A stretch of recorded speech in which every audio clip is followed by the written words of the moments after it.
Bom dia a todos. Dando início ao nosso último dia aqui do terceiro CIAD, eu reiterando aquilo que disse a professora Vanice na sua abertura, eu anuncio, reitero isso, a anunciar a ausência do professor Poesch, ausência essa que se deve também, como comentou a Vanice, na ocasião do primeiro dia do nosso evento, a perda lamentável de um seu parente de primeiro grau. Por essa razão ele se desculpou reiteradamente também de não poder estar conosco, e como também já tinha adiantado a Vanice, para uma tentativa, digamos, de minimizar a sua ausência e ao mesmo tempo de fazer ecoar o seu pensamento, nós tentamos organizar aqui algo que seria uma espécie de comentário, leitura comentada, comentário seguido de excertos, etc., do texto do professor Poesch, que, aliás, tem uma complexidade tamanha que, quando da ocasião do nosso convite, Vanice, Luzmar e eu dissemos ao professor Poesch que nós gostaríamos de contar com a presença dele já uma semana antes do evento, de modo que ele reverberasse, ecoasse o pensamento sintetizado nesse seu texto, pelo menos em duas ocasiões distintas.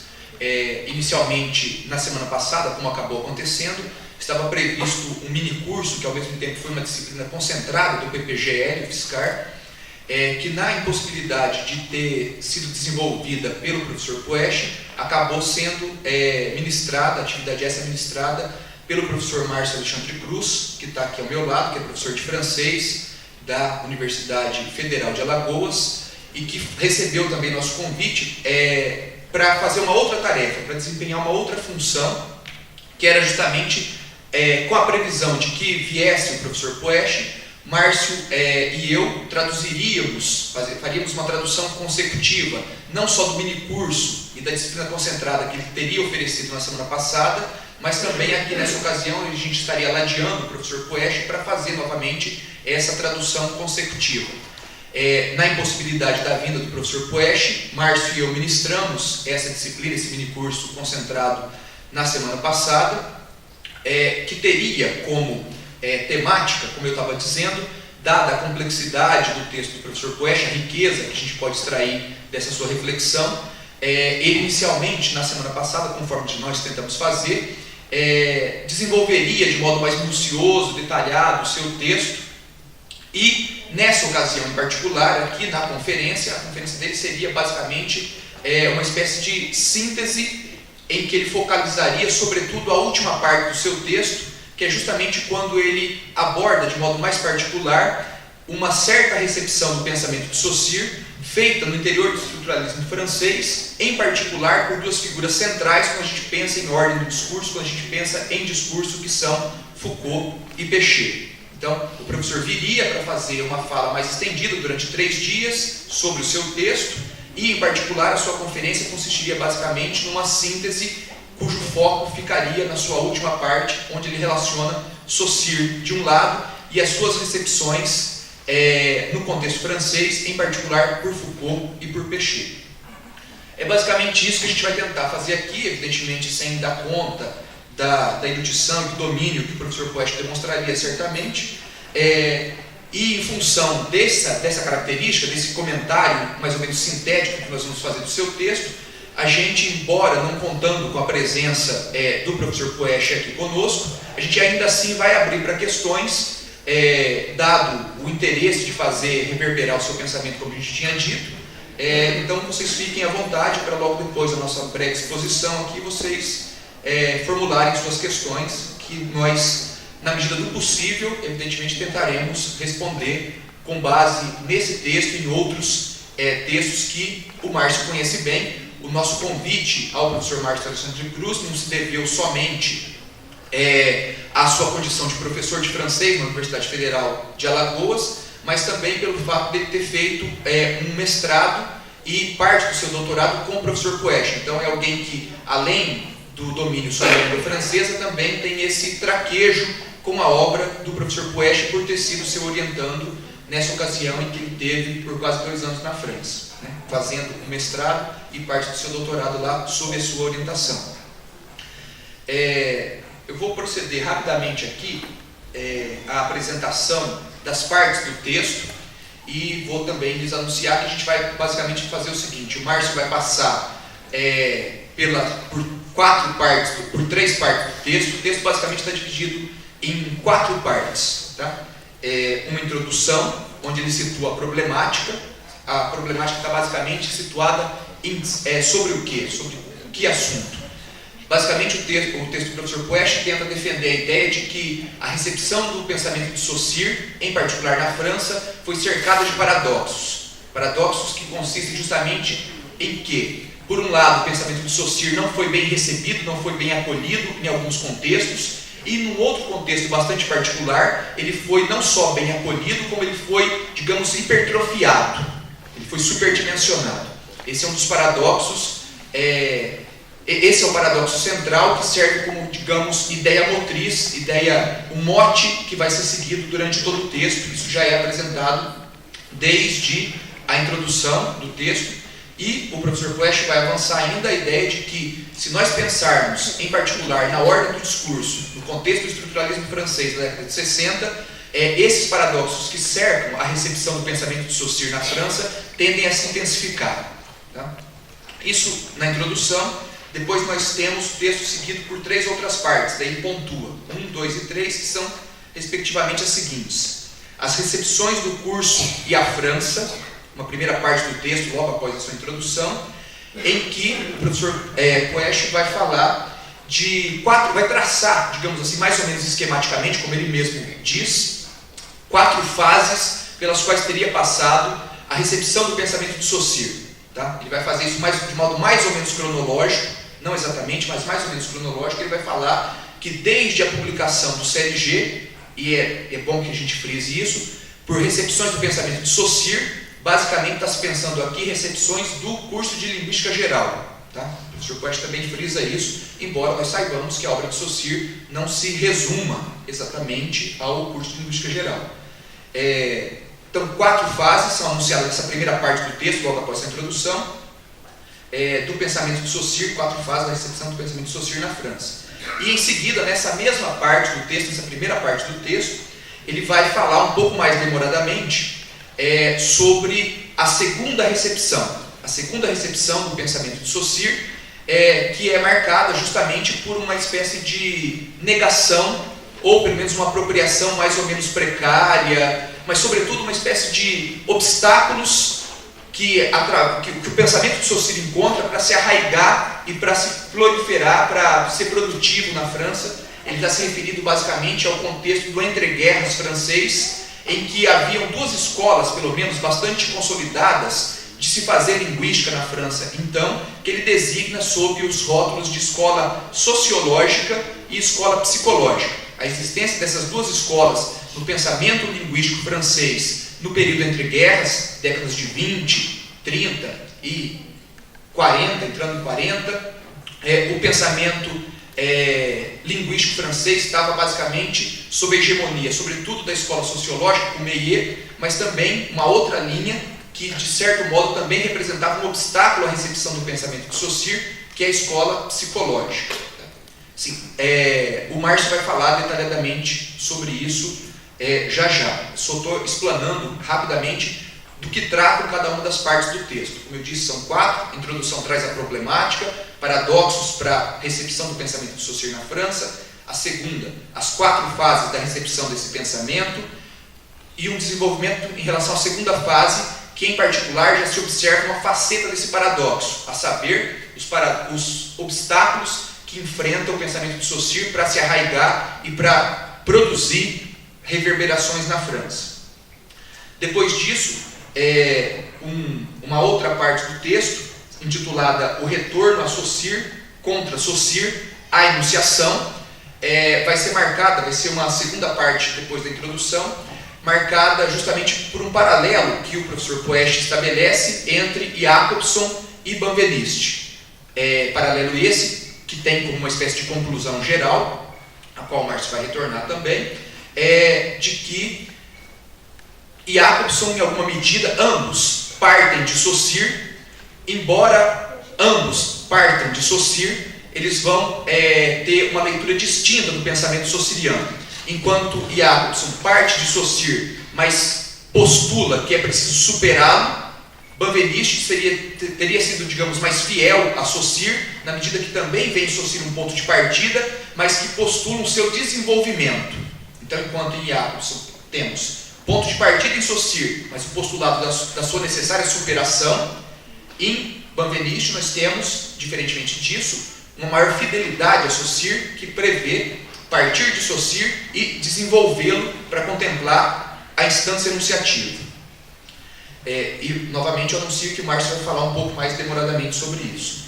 Depois dessas duas partes, a introdução e essas duas partes, nós chegamos à terceira e última parte do texto, intitulada Estruturalismo e Discurso, Antipsicologismo, Língua, História e Sociedade, onde, daí, Márcio vai ter parado no paralelo entre Jacobson e Benveniste. A partir daí eu retomo a minha fala para justamente explanar, fazer um comentário sobre essa terceira e última parte do texto do professor Poesch, em que ele vai estabelecer um paralelo entre Foucault e Péchet no que diz respeito à leitura que esses dois filósofos tiveram da obra de Saussure. Ele vai tentar mostrar, sobretudo, as identidades nessa recepção e, em particular, no interior dessas identidades, diferenças que levaram a Péchet ler de uma maneira e Foucault ler de uma outra maneira o pensamento de Saussure, vendo na ordem da língua, que teria sido postulada e instaurada por Saussure, de modo teórico,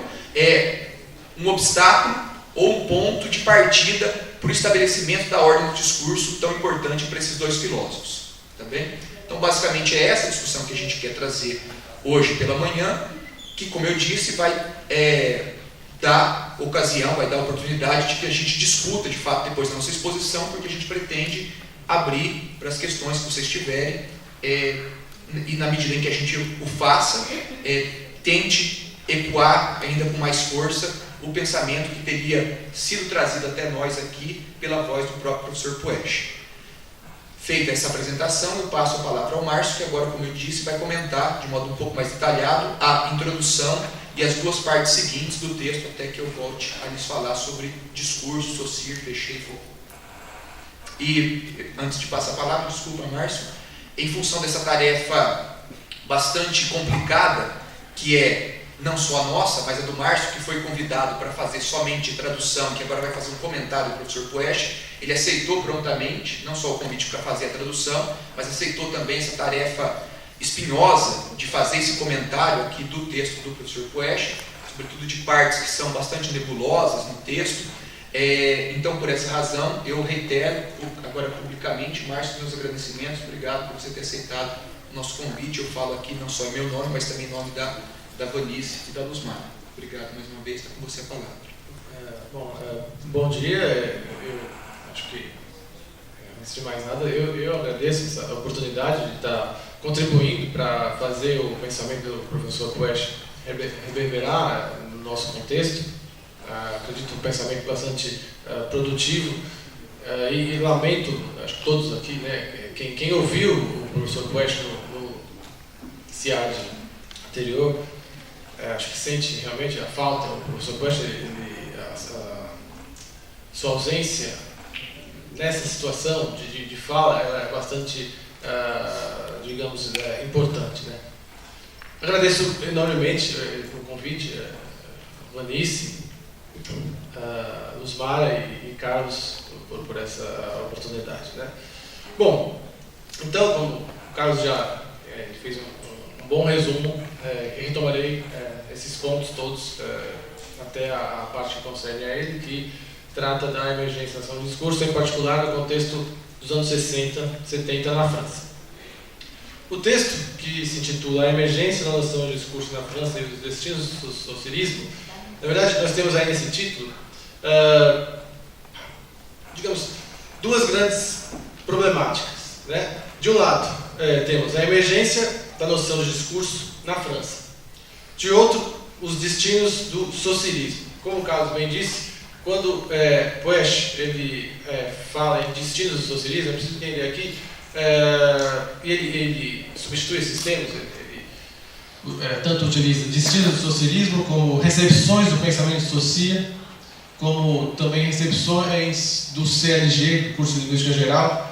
Tudo isso para dizer recepções do pensamento de Saussure relativos à linguística geral. A gente sabe que Saussure foi célebre, ele se tornou célebre em 1878, aos 21 anos, com o seu memoir sobre o sistema primitivo das vogais no indo-europeu, obra que concerne a linguística histórica e que, no nosso contexto, estamos bastante distantes dessa obra, mas o Saussure do século XIX, Saussure que teoriza o fim do século XIX, é o Saussure da linguística histórica, o Saussure que se tornou célebre em vida, né?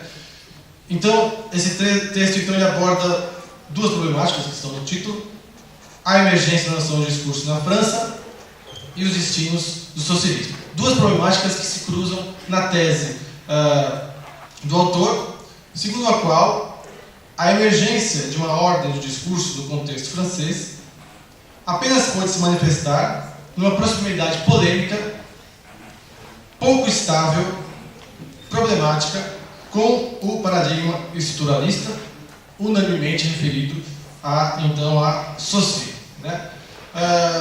Na verdade, nós temos aí, nessas duas problemáticas, eu veria aí, de um lado, o objeto de investigação do professor Puech desse texto, de outro, o lugar de onde ele fala, né? Então, poderíamos pensar da seguinte forma: trata-se do estudo da emergência da noção de discurso no contexto francês, a partir da problemática das recepções do pensamento de Saussure no século XX. O professor Puech, é preciso talvez dizer aqui, ele não é um analista do discurso,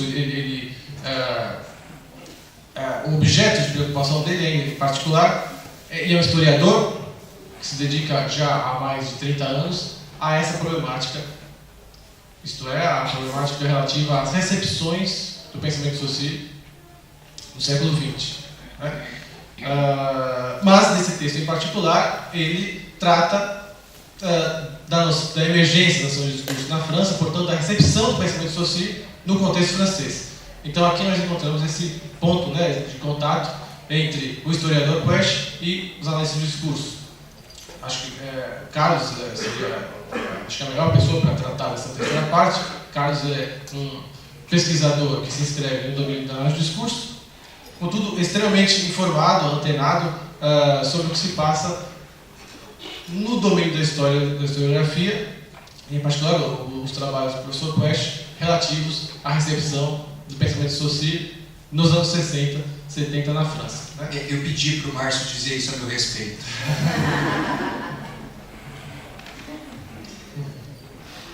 Bom, então,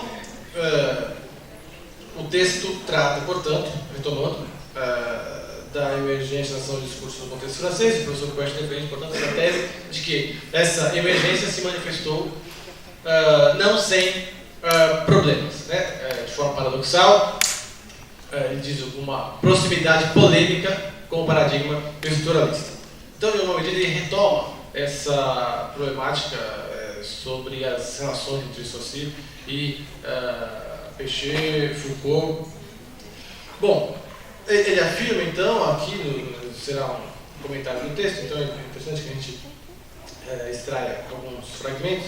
Ele afirma então em relação aos seus objetivos nesse texto: é preciso compreender que nosso propósito aqui não é evidentemente fazer uma história da análise do discurso. Trata-se apenas e justamente de recuperar certos elementos particularmente marcantes da emergência da noção de discurso no contexto francês e no quadro da recepção do socialismo na França.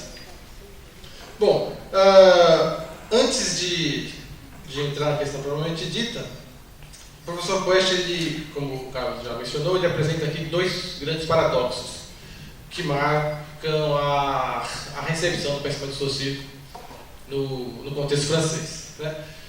De um lado, nós temos um paradoxo que consiste no seguinte: se de um lado, no contexto francês, o pensamento de Saussure relativo à linguística geral, ele não chega efetivamente a constituir um círculo de linguística na França, né? Enquanto você tem no leste europeu o círculo de linguística, isso não acontece na França, né? Então, digamos que de um lado não há recepção alguma do pensamento Saussure no contexto francês. Evidentemente há alguns casos isolados, mas a França não chega a formar um círculo de linguística. Então, se de um lado não há recepção alguma do CLG, do curso de Língua Geral na França, nos anos entre as duas guerras, né, no período entre as duas guerras. Por outro lado, há no contexto dos anos, final dos anos 50, 60, 70, uma recepção, digamos, total, em que Saussure ele é onipresente nos setores ciências humanas, ciências sociais e na filosofia. Então, esse é um paradoxo que marca a recepção do pensamento Saussure no contexto francês. De um lado, temos uma não recepção, enquanto no leste europeu, Saussure está sendo lido. No contexto francês, Saussure ainda, evidentemente, o Saussure é evocado, né, nesse período, mas o Saussure que é evocado é sempre o Saussure da linguística comparada. Né? Então, é um paradoxo, não sei se disse, de um lado uma não recepção, de outro uma recepção total, em que o nome de Saussure circula para além do estreito círculo dos linguistas. Outro paradoxo diz respeito a esse período em que o CLG é recebido efetivamente na França, nos anos 50, 60, 70, e que consiste no seguinte: de um lado nós temos uma inscrição, os trabalhos partem de Saussure. Contudo, essa relação, essa inscrição, ela é paradoxal, ela remete a projetos totalmente, às vezes, muito diversos. Né? Então, há uma inscrição em Saussure, contudo, essa inscrição suscita trabalhos muito distintos. Por um lado, por exemplo, nós temos, o Carlos comentou isso, essa relação com o pensamento de Saussure, teríamos um partido de Saussure para desenvolvê-lo, teríamos um partido de Saussure para superá-lo, e temos ainda uma outra posição que seria denegar Saussure, contudo, se inscrevendo em seu pensamento. Bom,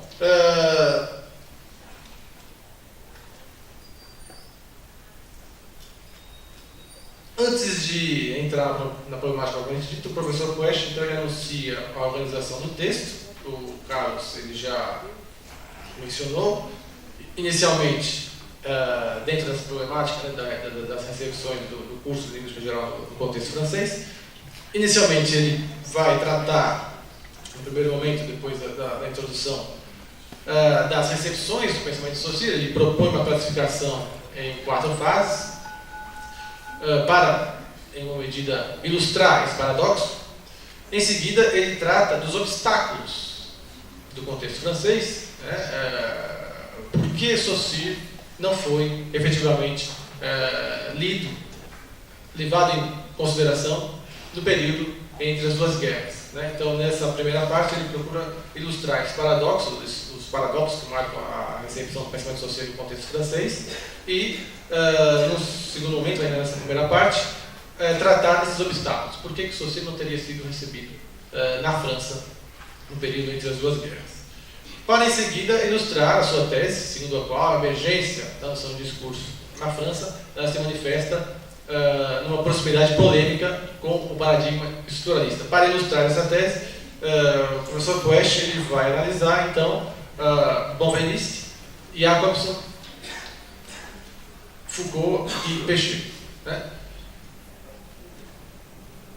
Bom, em relação a essa classificação que o professor Puech propõe, nós teríamos uma primeira fase da recepção do pensamento de Saussure, que é a recepção dos contemporâneos de Saussure. Ela pode ser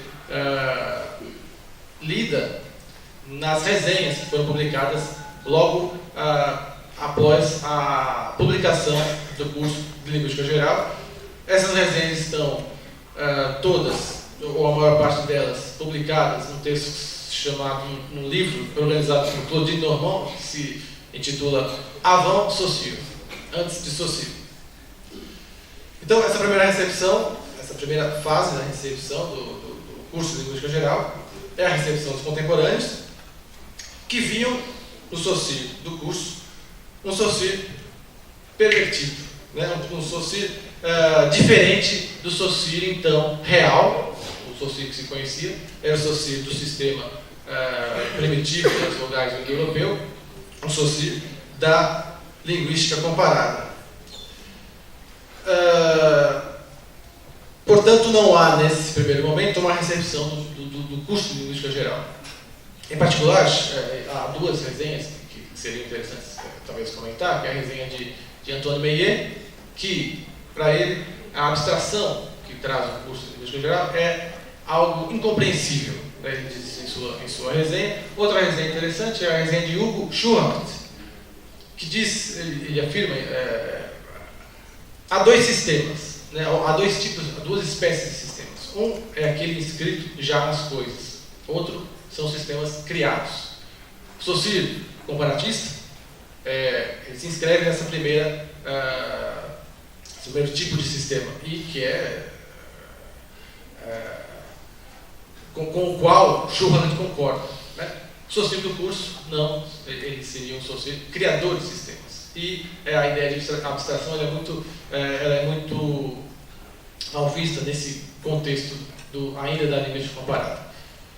Bom, então, no primeiro momento, a primeira recepção de Saussure, a recepção dos contemporâneos, o Saussure do CLG, do curso de linguística geral, é visto como uma perversão do Saussure real, Saussure do memoir.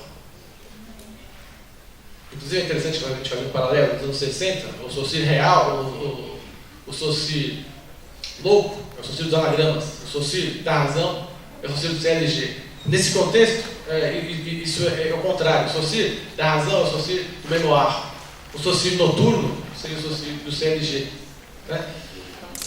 Numa segunda fase, portanto, temos a primeira recepção, a recepção dos contemporâneos. Segunda fase, nessa fase o CLG ele é efetivamente lido, né? A noção de sistema ela suscita trabalhos, contudo, isso não ocorre no contexto francês. Ele afirma, o professor Puech, o seguinte: isso vai ocorrer no leste europeu. Isso não é sem importância. Isso não ocorre nos centros de estudos linguísticos na Europa. Os centros seriam a Alemanha, onde surge uma linguística autônoma, em seguida a França, onde são desenvolvidas as teses, digamos assim, da linguística sociológica, com Meillet. Contudo, a recepção do pensamento Saussure ocorre efetivamente na Europa, não na França, não na Alemanha, mas no leste europeu, no período entre as duas guerras. E uma citação do texto: o CLG torna-se então, com os manifestos do Círculo de Linguística, Círculo de Praga, um texto estratégico para a periferia na conquista das instituições centrais.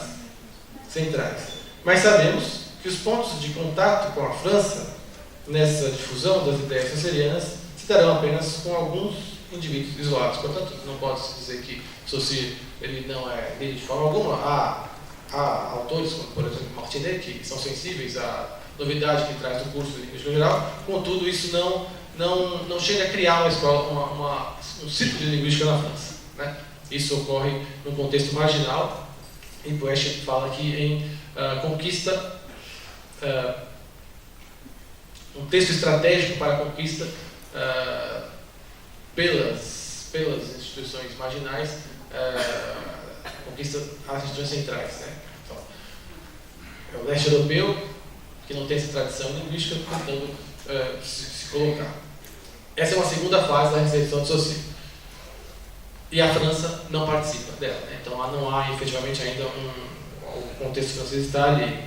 Bom, terceira fase do pensamento de Saussure seria então justamente essa fase em que o pensamento de Saussure ele ultrapassa os muros da linguística. Ele é onipresente nos setores aí, ciências sociais, ciências humanas e filosofia, né? Em particular, a fase que o Carlos irá abordar, quando o pensamento de Saussure é recebido na França dos anos 60, Foucault, Péchet. Por fim, Puech identifica uma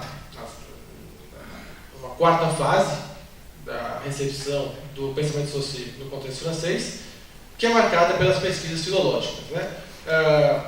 Que se iniciam com Robert Goodell, que é um suíço, em 1957, com a publicação da Source Manuscript de Cours de Linguistique Générale. Em seguida, Tullio de Mauro, italiano, ele edita o curso de Linguística Geral, com mais de 300 notas, um trabalho de erudição, que teve, inclusive, acesso, para esse trabalho, ao livro, ao curso de Engler, publicado um ano depois, em 1968.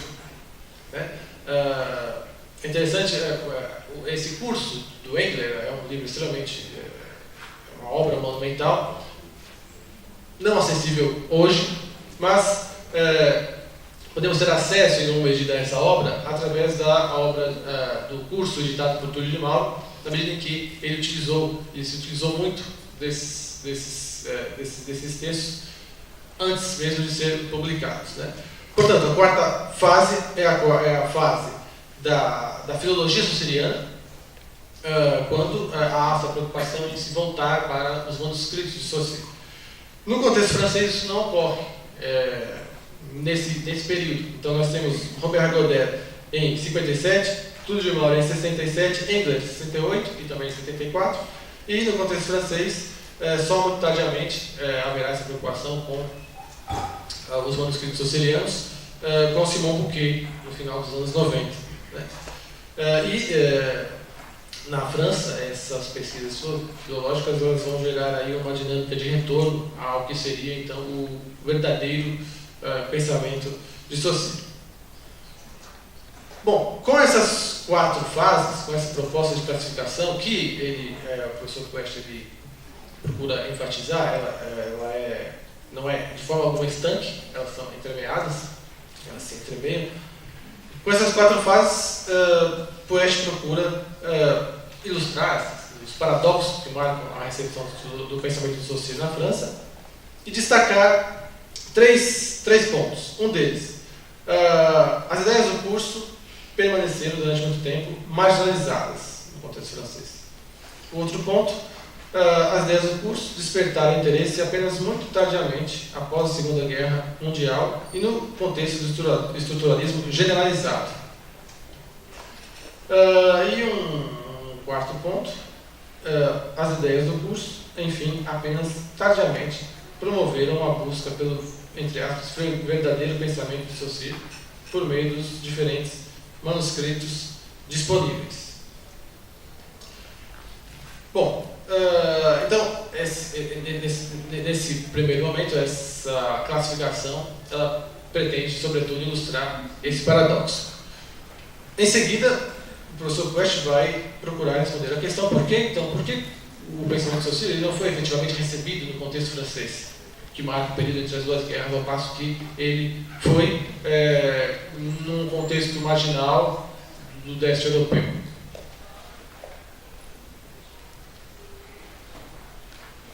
Como o Carlos disse, né, o professor Puech ele identifica dois obstáculos para a recepção do pensamento de Saussure no contexto francês, do período entre as duas guerras. O primeiro obstáculo seria a escola sociológica, o segundo, a escola psicológica. No que diz respeito à primeira, o seu representante mais, digamos assim, entusiasta é, sem dúvida, o linguista francês Antoine Meillet, né? Que, apesar de ter seguido o ensino de Saussure na École Pratique des Hautes Études, em Paris, apesar de, mesmo ele ter substituído, a partir de 1889, 1990, Saussure, na École Pratique des Hautes Études, apesar de sua declaração, né, presente, extraída aqui, diz Meillet, ele afirma: de minha parte, são poucas as páginas que publiquei sem ter um remorso de atribuir unicamente a mim o mérito. O pensamento de Fernando de Saussure era tão rico que continuou tomado por ele. Apesar de tudo isso, sua linguística deve pouco a Saussure.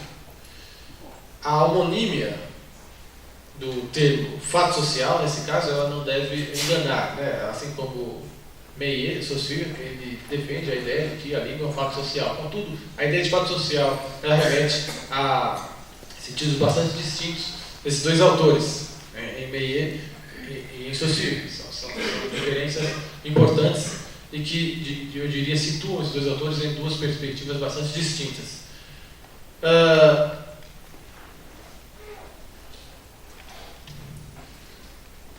Uma citação de Puech. Enquanto, para o linguista genebrino, para o Saussure, o fato social remete a um princípio fundador do estatuto semiológico da língua, princípio interno de convenção arbitrária de significantes e de significados, para Meillet, que inclusive era colaborador de Durkheim na revista L'Année Sociologique, para Meillet, o fato social remete, sobretudo, a um princípio de covariância, língua-sociedade, suscetível de dar conta das mudanças linguísticas por uma causalidade externa. Então, Meillet pensa em termos de causalidade externa. O que isso significa? A mudança linguística é pensada da seguinte forma: ela está estreitamente relacionada com a mudança das estruturas sociais. Então, muda a sociedade, muda a língua. Então, nós temos aí uma perspectiva, se a gente quiser pensar em termos de imanentista e transcendente, Meillet se situaria aí uma perspectiva transcendente, na medida em que ele não pensa a relação entre língua e sociedade como algo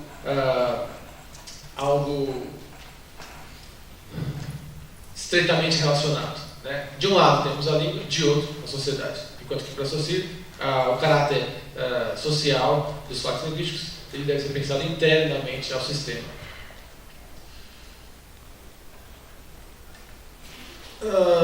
Então, Puech vê aí, ele se pergunta, não seria então nessa proximidade desviada, proximidade porque ele declara ser um discípulo de Saussure, de segui-lo, e diz ainda que sua linguística se deve, em grande medida, ao seu pensamento. Desviada porque, como vimos, as suas concepções de língua ou de língua e sociedade são bastante distintas. Então, por um lado, nós temos esse obstáculo ao pensamento de Saussure, como disse o Carlos, ao pensamento de Saussure relativo à linguística geral, aquilo que o curso trazia de novo, né? Isso não é levado em consideração, por um lado, em função da escola sociológica. Meillet domina a linguística francesa, é um domínio de 50 anos, né?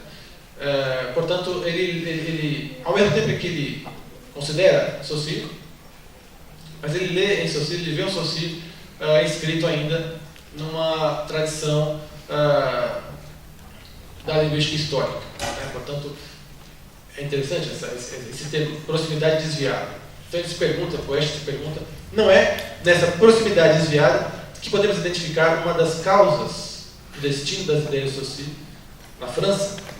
Então, por um lado, a escola psicológica, a escola sociológica.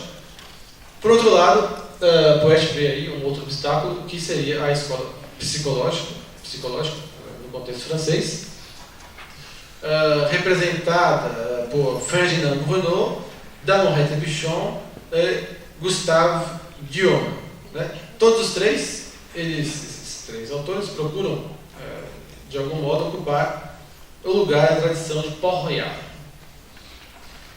e se opõem, de diferentes maneiras, às concepções saussurianas que eles conhecem e às quais eles pretendem combater, resistir, né? Bom, isso porque essa resistência de Saussure se deve, em grande medida, ao fato de que esses três autores, guardadas as diferenças que os separam, ao tratar das relações entre pensamento e linguagem, eles sustentam uma independência de um em relação ao outro, né? Esses autores se inscrevem eles se inscrevem na tradição de Port-Royal, que sustentam uma independência do pensamento em relação à linguagem. Ideia, né, a qual o princípio do arbitrário do signo colocaria dificuldades importantes. tudo isso, né, tanto a escola sociológica quanto a escola psicológica, ela estaria, de uma medida, eclipsando, de algum modo, a novidade que trazia o curso, o pensamento social relativo à linguística geral. E, nesse sentido, o contexto francês não assiste a uma recepção efetiva do pensamento social, isto é, do curso de linguística geral.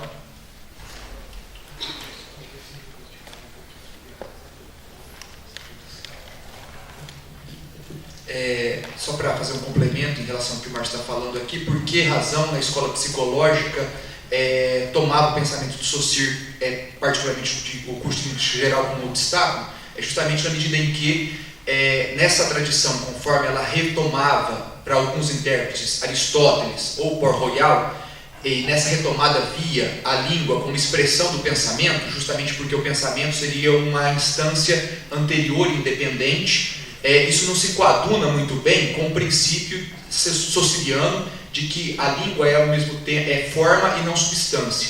E na medida em que ela é forma, ela recorta a substância do pensamento e da expressão. Ela vai fazer com o significante e o significado um recorte ao mesmo tempo do pensamento e das suas formas de expressão. Então você não tem o pensamento precedendo a língua que vai expressá-lo depois. Em alguns intérpretes de Aristóteles, isso vai acontecer em Aristóteles. Você tem as leis do pensamento e depois a língua para expressá-lo. Port-Royal, em alguma medida, talvez reiteraria esse postulado de que antes existe independentemente o pensamento e depois a sua expressão nas línguas. Com Saussure, isso não dá para ser feito justamente porque, para tomar aquela alegoria da qual ele se vale, da folha de papel, a língua, na medida que ela é forma, ela recorta ao mesmo tempo significante e significado. É basicamente por isso que essa linguística psicológica, que vai reiterar esse princípio de que o pensamento é autônomo em relação à língua, que para Saussure o constitui, são dois modos de pensar a articulação entre língua e pensamento diferentemente. Para um, essa relação é independente, aleatória, contingente, e para Saussure essa relação é necessária, ou seja, se dá ao mesmo tempo. Você recorta ao mesmo tempo com as unidades linguísticas a expressão e o pensamento. Exatamente. E por essa razão, o pensamento Saussure representava um obstáculo à escola psicológica que, na verdade, se deteve em particular a ideia a ideia saussuriana do signo arbitrário, né? Portanto, um obstáculo para a recepção efetiva do pensamento de Saussure, que tem como conceito-chave, né, essa novidade tem como conceito-chave a noção de valor, né, as oposições que foram em alguma medida percebidas por um autor contemporâneo de Saussure, Albert Sechet, né? Acho que é por isso que as diversas fases elas se entremeiam. Nós temos alguém que é sensível a essa novidade no contexto dos contemporâneos de Saussure, contudo, isso não é isso é marginal.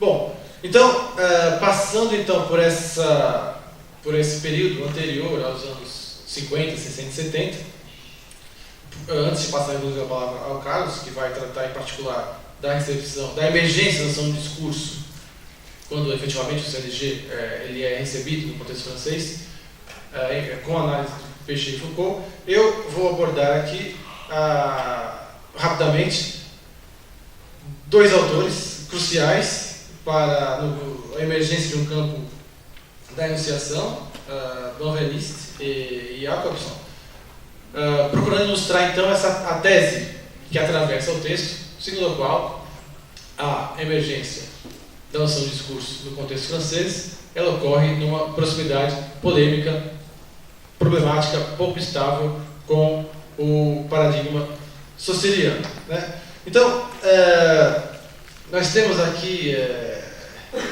esses dois autores, Benveniste e Jacobson, quando o CLG passa a ser efetivamente recebido no contexto francês. Ambos os autores, Jacobson e Bouvenistre, eles se referem a Saussure. Contudo, o projeto que se delineia em cada um deles remete a concepções bastante distintas da relação entre língua e discurso, né? Se tomarmos como objeto de comparação os embriantes, por exemplo, e seu funcionamento semântico como index, veremos que, enquanto para Jacobson eles remetem a um exterior, para Bouvenistre a dimensão da enunciação é interna à língua, né? E aqui nós teríamos uma ilustração da ideia de que, nesse contexto, a referência a Saussure é hegemônica, há uma inscrição no pensamento de Saussure, partes de Saussure, contudo, partes de Saussure, essa inscrição suscita projetos bastante distintos, e Bouvenistre e Jacobson, eles são autores que permitem pensar essa distinção que gera essa inscrição no pensamento de Saussure, né? Então, enquanto para Jacobson, quando se trata de pensar o campo da enunciação, há essa referência a um exterior, para Bouvenistre isso que seria exterior, na verdade, é pensado como algo, um elemento interno à língua. Uma citação do texto do professor Quest, é que se o mundo fechado da dimensão semiótica, Bouvenistre, que remete aos signos osserianos, se o mundo fechado da dimensão semiótica se opõe ao universo aberto do discurso, semântica e semiótica dizem respeito, bem dizer, a uma mesma realidade, a língua. São os signos vazios da língua que o sujeito da enunciação instancia ao se apropriar deles. Porém, no mesmo movimento, nenhuma instanciação seria possível sem a estruturação que apenas o sistema de signos autoriza. A língua de Bouvenistre, em cada um de seus pontos, retorna para integrar seu exterior. E aqui talvez seja interessante a gente comentar, falar um pouco sobre essa noção de integração em Bouvenistre, né? Que vai permitir que a gente pense essa distinção importante que existe entre Bouvenistre e Jacobson. Integração deve ser pensada ao mesmo tempo como englobamento e inserção, cito o Puech, para abrir a língua ao domínio do discurso, mas sem jamais sacrificar a língua a seu exterior. E aqui o Puech cita Bouvenistre, quando ele diz no Problemas de Linguística Geral 1, concluímos que se deixa com a frase, e frase não deve ser entendida aqui como apenas remetendo à sintaxe, né? A frase Bouvenistre ela diz respeito ao discurso. Concluímos que se deixa com a frase o domínio da língua como sistema de signos e se entra num outro universo, o da língua, ainda, como instrumento de comunicação, cuja expressão é o discurso. E, nesse sentido, pode-se dizer que Bouvenistre reencontra aí o sentido profundo da forma saussuriana, segundo a qual o caráter social da língua é um de seus caráteres internos, né? Então, nesse sentido, a gente pode dizer que, pensando essas relações entre Saussure e as teorias do discurso, nós teríamos aí, de um lado, partir de para desenvolvê-lo, partir de para superá-lo, ou denegá-lo ao mesmo tempo em que se inscreve, né? Nós teríamos então Bouvenistre, que Puech fala em refundação e não em superação.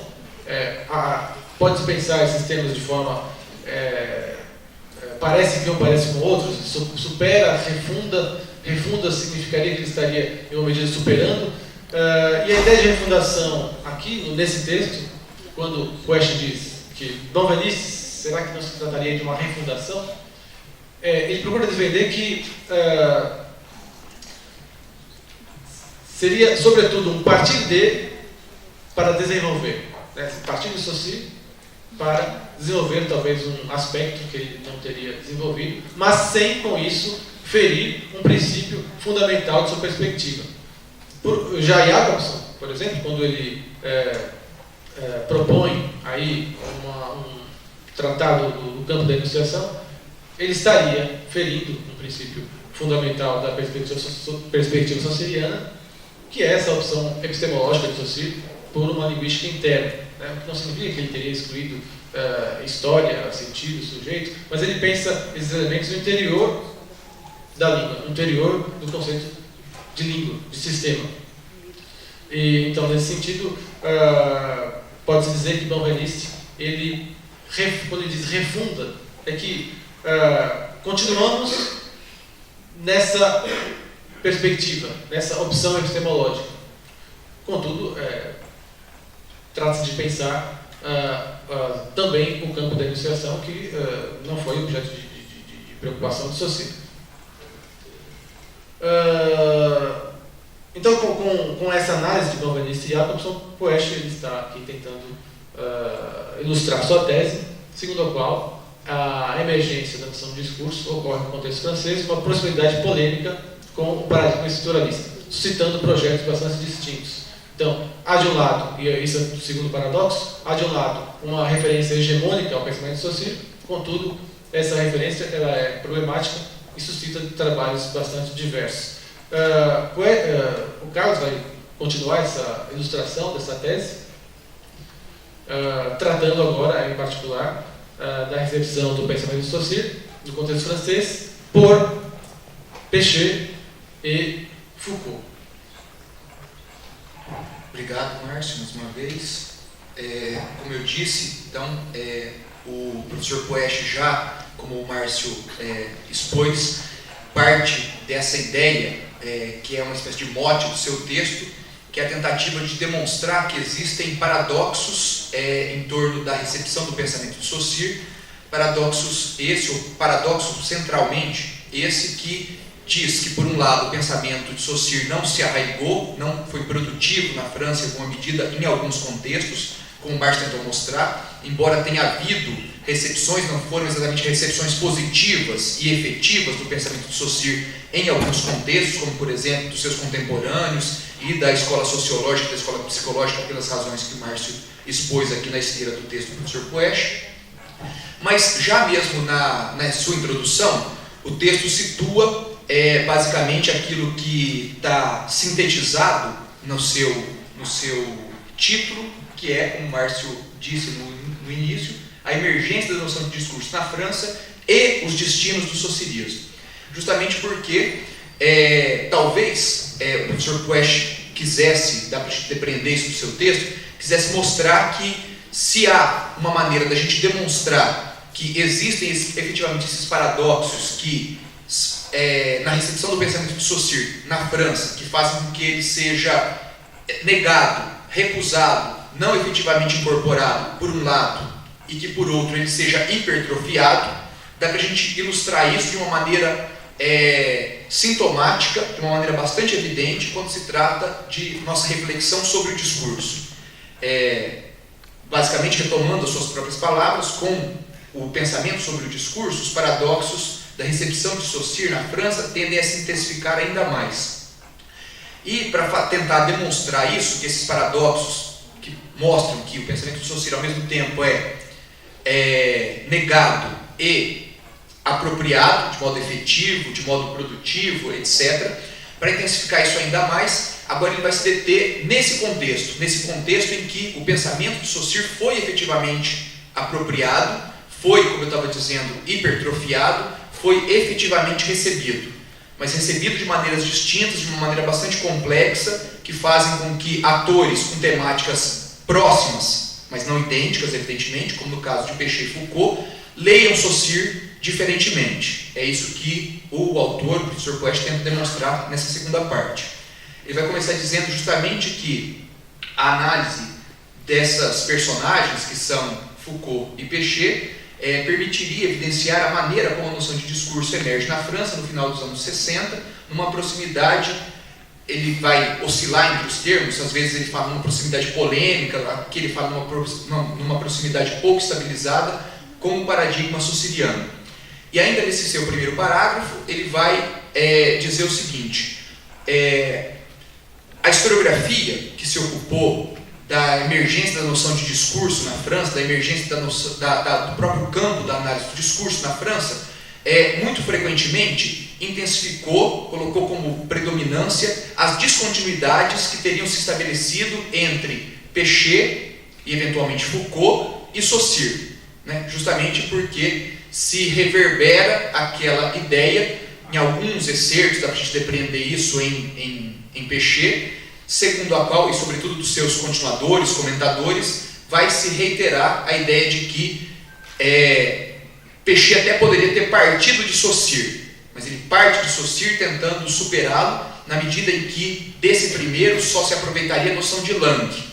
E a partir dela você tem que pensar os processos discursivos, justamente porque teria ficado emitida a dimensão da parole e, por extensão, o sujeito, a história, o sentido. Tá? Então, quem contou essa história da relação entre Péchet, eventualmente Foucault de um lado, e Saussure por outro, tenderia a ter enfatizado, segundo Poesch, as descontinuidades. Tá? Existe uma descontinuidade entre Péchet e Saussure, justamente porque Péchet faz aquilo que Saussure teria excluído. Reinsere na problemática da língua o sujeito, a história, o sentido.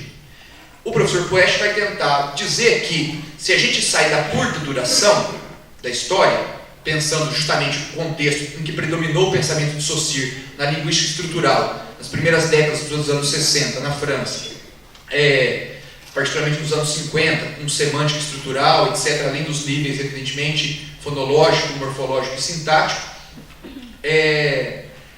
se pode pensar, justamente, se a gente sai dessa curta duração, se a gente coloca a historiografia numa espécie de reflexão sobre a média duração, que haveria, evidentemente, além dessas descontinuidades, eventuais continuidades entre Saussure e Péchet, ou entre Péchet e Saussure, na medida em que, tanto para Saussure quanto para Péchet, ainda que evidentemente com conceitos distintos, seria imprescindível para ambos os autores, por mais diferenças que eles tenham, mas seria imprescindível para esses dois autores a ênfase sobre a articulação necessária que há entre língua e sociedade. Tá? Então, justamente porque o Saussure da linguística geral é o Saussure que afirma que a língua é um fato social, e Péchet, como nós bem sabemos, vai trazer a exterioridade como sendo constitutiva do próprio funcionamento linguístico, dos próprios usos linguísticos, etc. Então, haveria aí um ponto de consonância, alguns pontos de contato entre o Saussure, que enfatizou que a língua é um fato social, para se contrapor à tradição naturalista de fazer linguística durante o século XIX, e novamente a reafirmação, nesse contexto francês dos anos 60, desse princípio segundo o qual a língua não pode ser pensada sem a sua articulação necessária com a sociedade. Tá? Então, para ambos, por mais que a gente esteja acostumado a ter ouvido a história em outros termos, essa história que enfatizava as divergências, as descontinuidades entre Saussure e Péchet, para Poesch, a história sendo contada numa perspectiva de média duração pode colocar, digamos assim, ainda que com ressalvas em relação às diferenças que os constituem, Péchet e Saussure de um lado, do lado daqueles que dizem que a língua não pode ser pensada sem a sociedade. Sociedade e língua são constitutivamente articuladas. E contrapostos, estes, de um lado, a um outro paradigma, na média duração dos estudos linguísticos, das ideias linguísticas, de um outro lado, aqueles que dizem que a língua é algo natural. A língua é como um organismo vivo, paradigma esse contra o qual, em tese, estariam se opondo Saussure ao seu modo e Péchet à sua maneira. Tá? Em alguma medida, então, eles poderiam ser colocados nesse mesmo conjunto, ainda, como eu disse, o professor Poesch reitera, com as devidas diferenças com as quais cada um concebe língua e sociedade, evidentemente. Então, encerrando esse parágrafo, ele diz, será que não seria pertinente nós pensássemos, para além das descontinuidades, eventuais continuidades, ou pelo menos reverberações do pensamento de Saussure em Péchet e em Foucault? E é a partir daí que ele parte. Não ficou muito bom. No segundo parágrafo ele vai dizer o seguinte: os dois projetos evocam de modo mais ou menos direto a articulação da ordem da língua à ordem do discurso. Então, tanto em Foucault quanto em Péchet, nós vamos ver uma articulação entre ordem da língua, leia-se Saussure, e ordem do discurso, leia-se cada um desses autores falando de si, Péchet e Foucault, propondo, cada um à sua maneira também, a ordem do discurso. Eu vou adiantar basicamente a conclusão do professor Puech em relação à leitura que esses dois autores fazem de Saussure e, por extensão, do papel que a ordem da língua tem na emergência da noção de discurso, na emergência da noção de ordem do discurso. Para Foucault, basicamente, e leia-se, o professor Puech está falando da leitura que o Foucault fez no final dos anos 60, começo dos anos 70 de Saussure, e também situa nesse período, final dos 60, começo de 70, a leitura que Péchet fez de Saussure. Tá? Então, nesse período, enquanto Foucault vê na ordem da língua, portanto em Saussure, um adversário a ser combatido, alguém a ser superado, a gente sabe muito bem, nós que frequentamos a análise do discurso, que a posição de Péchet é um pouco distinta dessa. Ele vai dizer que justamente a langue é uma condição de possibilidade, é uma conquista científica a partir da qual nós podemos pensar os processos discursivos. Então, enquanto Foucault vê na problemática do signo, levantada por Saussure, na ordem da língua, pensada pelo pensador genebrino, um obstáculo a ser superado para que nós possamos instaurar o pensamento sobre a ordem do discurso, Péchet teria visto, paradoxalmente, em Saussure, um aliado e, ao mesmo tempo, um adversário. Tá? Basicamente, essa é a problemática. Eu vou passar de um modo mais detalhado agora sobre ela. Para começar a fazer o paralelo entre os dois, entre Péchet e Foucault, Foucault e Péchet, o professor Puech estabelece inicialmente algumas coincidências. Ele vai até, num certo momento, chamar de coincidências cronológicas, mas não é só de coincidências cronológicas que se trata aqui. Ele vai primeiro falar como é importante, como é sintomático o ano de 69. Né? 69, por um lado, vai ser ao mesmo tempo a sua versão final, vai marcar a versão final ou o primeiro esboço da análise do discurso. Tá? Ele vai falar que tem esse paradoxo, essa ambivalência no pensamento de Péchet com a análise automática do discurso, que ela é ao mesmo tempo uma versão final do seu projeto e ao mesmo tempo o seu primeiro esboço. E, evidentemente, nós sabemos bem que 69 também é o ano de publicação de Arqueologia do Saber. Em contrapartida, embora haja essa coincidência cronológica, para a qual chama atenção o professor Puech, ele vai dizer que a noção de discurso em ambos os pensadores não desempenha exatamente a mesma função, não serve a mesma problemática. Enquanto o discurso no pensamento de Foucault está relacionado com uma reflexão sobre as ciências humanas, no pensamento de Péchet, a noção de discurso vem para pensar, para refletir sobre as relações entre língua, história e sujeito. Mas ainda assim ele está marcando aí essa coincidência cronológica inicial, a despeito do fato de que há diferença na problemática que levanta a noção de discurso em cada um desses dois autores. E depois uma outra coincidência, segundo ele, que haveria uma certa, aspas, homogeneidade, seria o fato de que ambos se relacionam mais ou menos da mesma maneira, de maneira análoga, pelo menos, com o estruturalismo. Ambos, Péchet e Foucault, Foucault e Péchet, se relacionam de uma maneira muito próxima com o estruturalismo francês. Leia-se, nesse contexto, tomado como quase sinônimo de Saussure. Tá? Então tem uma espécie de relação sinonímica entre Saussure e o estruturalismo.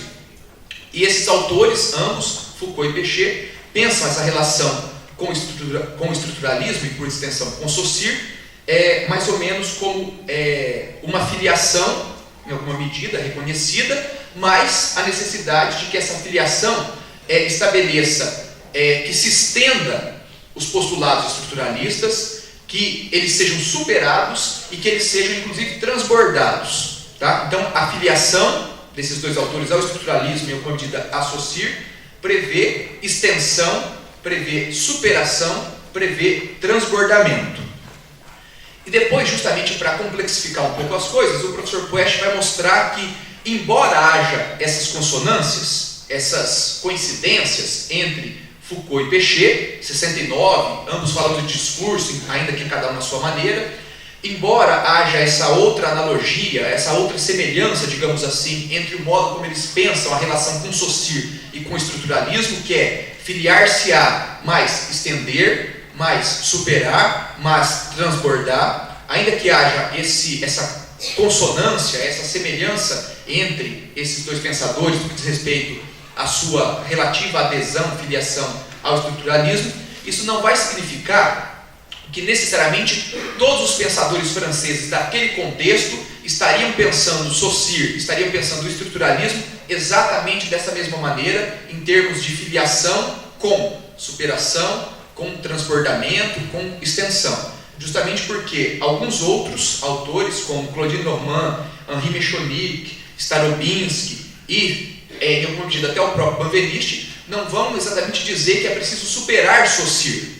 E, por extensão, que é preciso superar, que é preciso transbordar o estruturalismo para você pensar as relações entre língua e sociedade.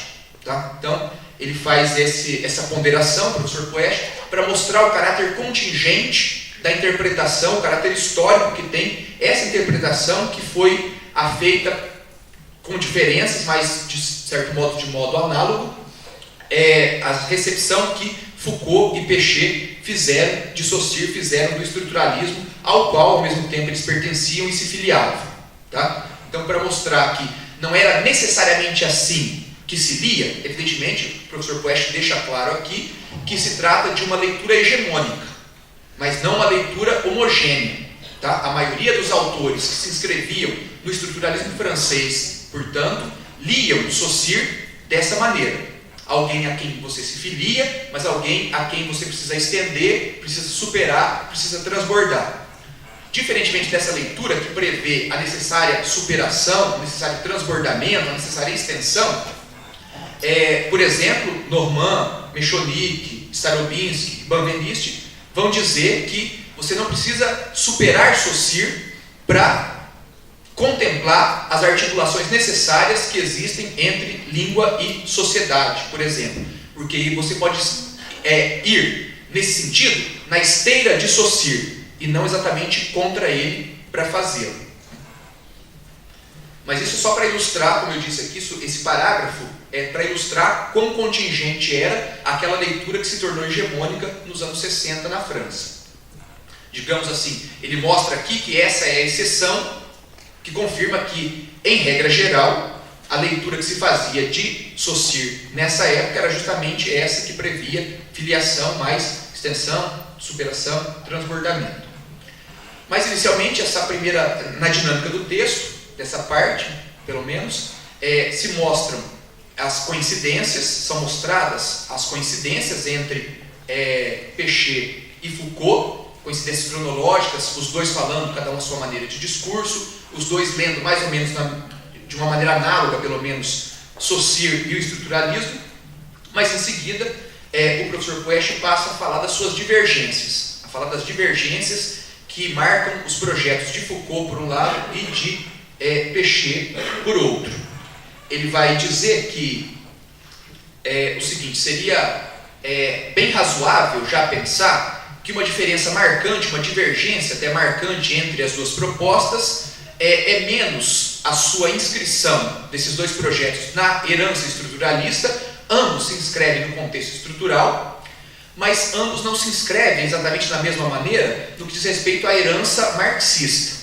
Né? O professor Puech acaba não desenvolvendo isso, mas ele deixa, em alguma medida passível de inferência, a ideia de que, enquanto Foucault é um crítico do marxismo, né, Péchet é um adepto do marxismo. Estou falando sobretudo desse Péchet final dos anos 60 e até uma parte dos anos 70. Tá? Ele vai dizer o seguinte, então, isso é uma divergência marcante entre os dois projetos, mas ele não vai se estender nisso para mostrar outras divergências, outras divergências que estão justamente naquilo que os aproxima e não naquilo que os distingue. Porque a adesão à herança marxista já os distingue de maneira bem razoável. Um adere e outro critica, ou se quiserem, Foucault critica e Péchet adere. Né?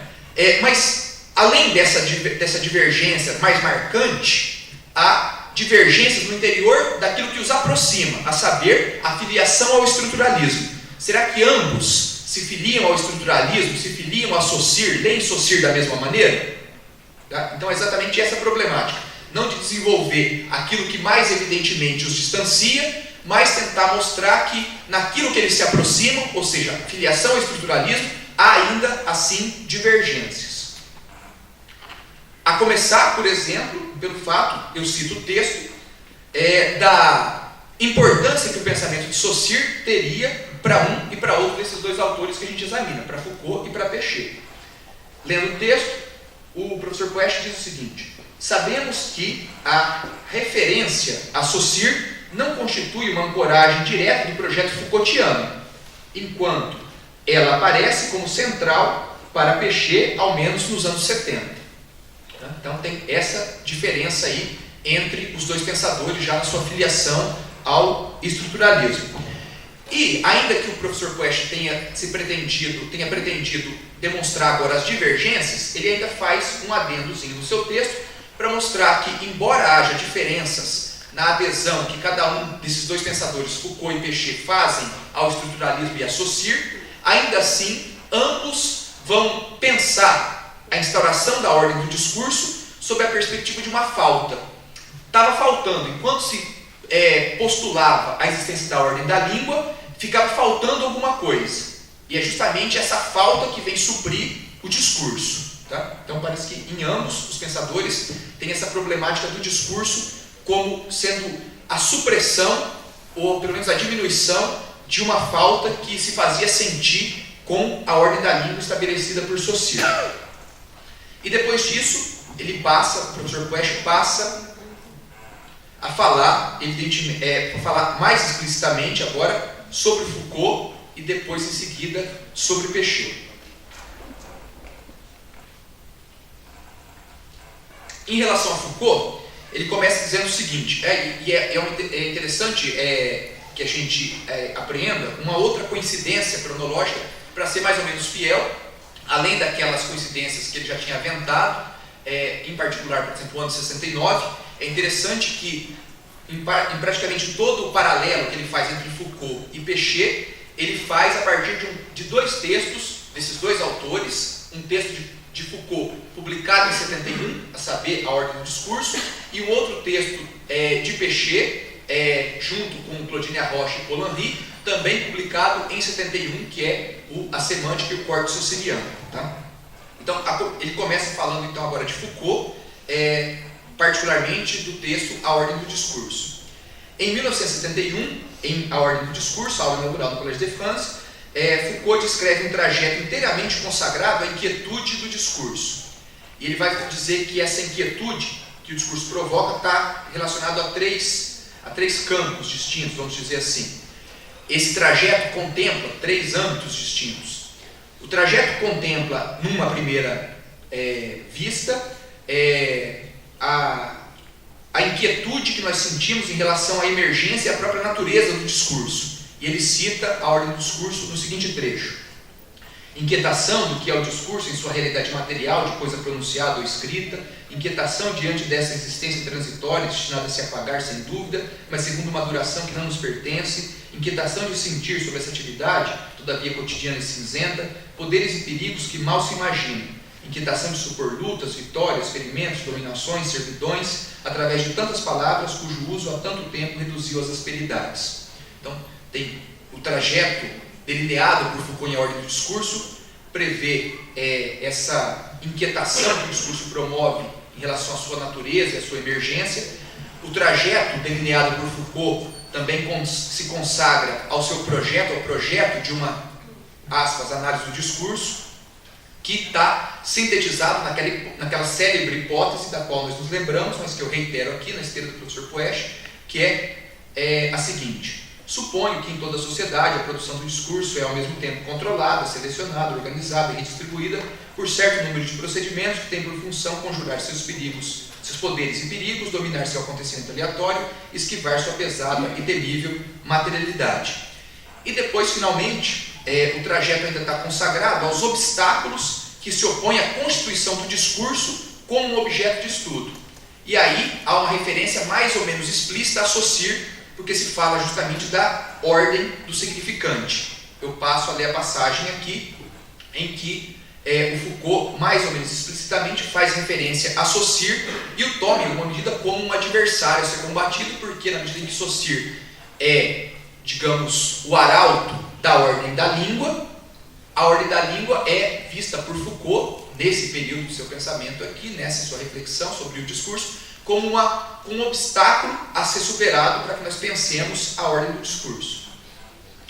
A parte selecionada pelo professor Poesch é a seguinte: quer seja, portanto, em uma filosofia do sujeito fundante, quer em uma filosofia da experiência originária, ou em uma filosofia da mediação universal, o discurso nada mais é do que um jogo de escritura, no primeiro caso, de leitura no segundo, de troca no terceiro. E essa troca, essa leitura e essa escritura jamais põe em jogo senão os signos. O discurso se anula, assim, em sua realidade, inscrevendo-se na ordem do significante. Aqui a gente pode observar, então, uma referência indireta, ou mais ou menos direta, a Saussure, como alguém que, ao postular que o signo é uma problemática, ou mais propriamente que a língua é uma problemática, estabelece uma espécie de obstáculo à emergência da ordem do discurso. E depois disso, o professor Poesch faz menção àquilo que seria, de certo modo, uma espécie de filiação mais ou menos não reconhecida por Foucault ao estruturalismo e particularmente a Saussure. Para ilustrar isso, para ilustrar que há esse paradoxo que nesse caso consiste em quê? Para Foucault, Saussure representa a instauração da ordem da língua, o estabelecimento do signo como problemática. E se a minha problemática é o signo, se a minha problemática é a ordem da língua, isso me impede de pensar a ordem do discurso, tá? Porque o signo, na leitura que Foucault faz de Saussure, seria, digamos assim, um lugar de expressão do pensamento. Esse sujeito fundante pensa e expressa pelo signo aquilo que pensa. Então, não haveria, ao invés de ser uma instância, a ordem da língua, da qual se parte para se pensar o discurso, ela seria uma espécie de impeditivo, um obstáculo à sua reflexão, reflexão da ordem do discurso. E depois disso, além desse paradoxo, segundo o qual Foucault lê em Saussure alguém que coloca obstáculo à reflexão sobre a ordem do discurso, um outro aspecto, uma outra faceta desses paradoxos que cercam a recepção do pensamento de Saussure, agora em particular em Foucault, é o fato de que Foucault, de certo modo, se filia ao estruturalismo, em alguma medida ecoaria inspirações saussurianas sem as reconhecê-las, em alguma medida. Para ilustrar isso, o professor Poesch formulou o seguinte parágrafo, que eu leio em seguida. Lembramos-nos dessa passagem de Arqueologia do Saber, que define o enunciado, unidade mínima da análise das formações discursivas. As preocupações de que então se vale Foucault para diferenciar o enunciado de todo objeto linguístico, aí ele coloca entre aspas, o enunciado não é a proposição, não é a frase, não é o que te fala, então eu retomo. As preocupações de que então se vale Foucault para diferenciar o enunciado de todo objeto linguístico não impedem que seja com termos quase saussurianos que ele vá estabelecer a oposição entre o que chama de enunciado e o que ele designa como enunciação. Podemos falar, nos diz Foucault, do mesmo enunciado onde há várias enunciações distintas. Se neutralizarmos a singularidade da enunciação, seu tempo e seu lugar, o sujeito que a realiza e as operações que esse sujeito utiliza, então, novamente aspas, o que se destaca é uma forma indefinidamente repetível e que pode dar lugar às enunciações mais dispersas. Ele cita Foucault aqui. E daí, depois de fazer essa reflexão, ele nos provoca, em alguma medida, formulando duas questões. Não encontramos aqui exatamente a definição do que é um fonema, por oposição àquilo que chamamos de uma variante em fonologia estrutural. O texto não permanece, nesse ponto, fortemente inscrito numa problemática linguística, de modo que possamos compreender as precauções iniciais como denegações. Então, para encerrar esse apanhado, apanhado sobre a recepção de Foucault nesse contexto, sobre o pensamento de Saussure, sobre o estruturalismo que ele representava, que o tinha como um pensador fundamental, o professor Puech faz referência a essa herança mais ou menos não reconhecida por parte de Foucault. É uma espécie de herança porque ele adere a esses princípios estruturais para definir, por exemplo, de modo análogo ao que foi feito em fonologia estrutural em relação ao fonema, para poder formular a noção de enunciado, segundo ele. E ele encerra novamente reiterando aquela problemática, agora fazendo referência às palavras e às coisas, quando a leitura de Foucault sobre Saussure, acho que talvez pela primeira vez na sua obra, pelo menos nessas obras que ele cita, teria colocado Saussure nessa condição de pensador sobre o signo, sobre a ordem da língua, que novamente coloca obstáculo ao discurso, à emergência da ordem do discurso como problemática interessante às ciências humanas. Eu iria ler aqui, mas em função do tempo eu vou passar pela citação que ele faz das palavras e as coisas, de Foucault, para encerrar a reflexão do pensamento do professor Puech, que a gente está tentando sintetizar aqui, fazendo referência ao que ele diz sobre Péchet. Então, para tentar demonstrar justamente que, embora haja semelhanças entre Foucault e Péchet, há também diferenças no modo como eles leem Saussure, o estruturalismo, a linguística, etc. O professor Puech começa a sua reflexão sobre Péchet dizendo justamente: ora, podemos pensar que o que tornou original o projeto de Michel Péchet residia sem dúvida em sua vontade de articular a ordem da língua e a ordem do discurso, diferentemente de Foucault, como a gente acabou de observar. E ele faz referência, particularmente aqui agora, como eu tinha anunciado, ao artigo de 71, a semântica e o corte saussuriano.